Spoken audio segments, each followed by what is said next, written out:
I remember looking to my left, and you look down what's called the Kangshung face, which is sheer for about 5k. It's quite an amazing view. And I was only standing about 2 or 3 feet from it, and that had been in the dark. I hadn't seen where I was standing. And when the sun came up, I suddenly realised where I was, and it was the most incredible sensation. Ahead of me was what's called the triangle, the snow pyramid. And I got above the 3rd step, and suddenly was confronted with a friend of mine, lying on his back, stone dead, who I'd shook hands with no more than 2 days before.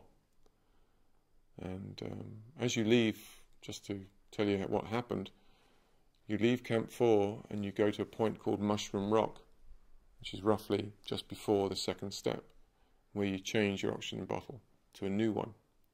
And then you go to the summit, come back to Mushroom Rock, and change back into the old one. We think, that he forgot to change his oxygen bottle. So he went to the summit with a depleted one, turned round, came down, sat down because he suddenly probably didn't even realise he'd run out of oxygen, sat down and stayed there. I remember thinking, he looks like a waxwork. I spent 15 minutes on the summit, and I barreled off, and I made it back to Advanced Base Camp by 7 o'clock that evening.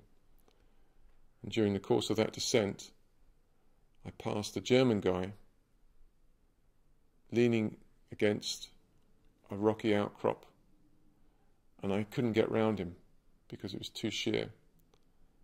And I approached him, and I felt nervous. I didn't know what was wrong with him, but he was leaning against the wall, and I said, "Are you okay?" And he didn't answer me, just turned around, looked at me. I looked back at the wall.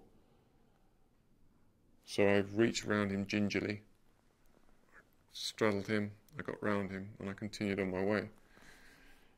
My colleague was following maybe half an hour behind, and when he got there, this guy was dead.